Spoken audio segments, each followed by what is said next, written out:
Maharashtra 7 TV में आप सभी का स्वागत है। आइए बढ़ते हैं आज की खबर की ओर। गेल्या वर्षी एक रक्षाबंधनाचा फोटो आला होता, पाहिला होतात?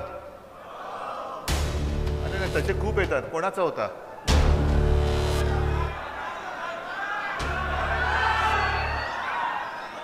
काय आरोप झाले होते? काय आरोप केले होते? कोणी आरोप केले होते? त्या सगळ्या कारखान्याच्या वरनच आरोप झाले होते ना. त्यांच्या स्वीय सहाय्यक का आणखीन कोणतरी त्याला सुद्धा अटक झाली होती ना. मग इकडनं तिकडे गेले आणि राखी बांधली. आणि भैया पण कसे, भैया मेरे राखी के बंधन को निभाना. हे सगळे भ्रष्ट गोळा करतायत. ज्यांच्यावरती आरोप केले, अगदी समृद्धी महामार्गाचं काम सुद्धा का अडवलं होतं, कोणी अडवलं होतं, कोणत्या कॉन्ट्रॅक्टरसाठी अडवलं होतं हे सुद्धा तुम्हाला कळलं असेल. तो फोन कॉल सुद्धा मध्ये सगळीकडे व्हायरल झाला होता. ऐकला तुम्ही? सगळं तुम्हाला माहिती आहे ना. मग मी कशाला बोलू? तुम्ही तर ठरवूनच आलेलात. पण ही एक झलक झाली. अशा कित्येक गोष्टी आपण त्याने किती वेळा निवडून दिलं? 5. त्याच्या आधी पुंडलिकराव सुद्धा होते, बरोबर आहे. पण तो एक कट्टर माणूस होता. दुसरे समाजाच्या नावावरती फसवणारे आणखीन कोण आपले आमदार होते?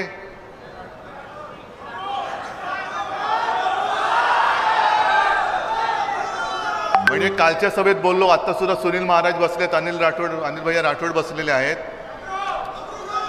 सेवालाल महाराजांनी जी काही शिकवण दिली, सेवालाल महाराज, मी सुद्धा पगडी पूजन करायला तिकडे आलो होतो एक 2-3 महिन्यापूर्वी किंवा जास्त असेल. मी सुद्धा पोहरा देवीचं दर्शन घेतलं. सगळ्या तिथल्या महंत महाराजांचे आशीर्वाद घेतले आणि त्यांनी मला आशीर्वादाची कडी पण बांधली. सेवालाल महाराजांची जी शिकवण होती त्या बाकीच्या गोष्टी मी सांगत नाही, पण त्यांनी एक सांगितलं होतं की महिलेशी कसं वागायचं आणि मुली ह्या देवता समान असतात. सांगितलं होतं नव्हतं? बरोबर ना. कसे वागले? त्यांना मी का काढून टाकलं होतं मंत्रिमंडळातून?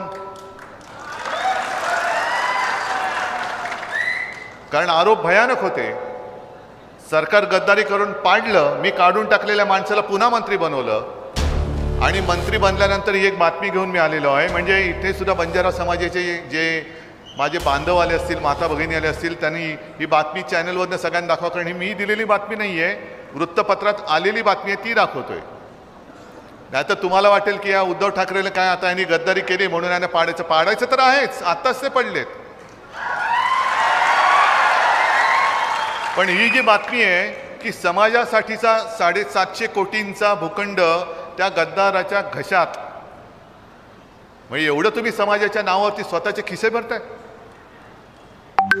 महिलेशी कसं वागायचं ते सुद्धा सेवालाल महाराजांची शिकवण तुम्ही विसरलात. समाजाला तुम्ही फसवताय. आता समाजाला फसवल्यानंतर हा समाज परत यांना मतं देणार आहे का? हा भ्रष्टाचार नाहीये, हा भ्रष्टाचार आहे. त्या राखी बांधणाऱ्या त्या बहिणींनी केलेला भ्रष्टाचार तो मोदींनी झाकून टाकलेला आहे.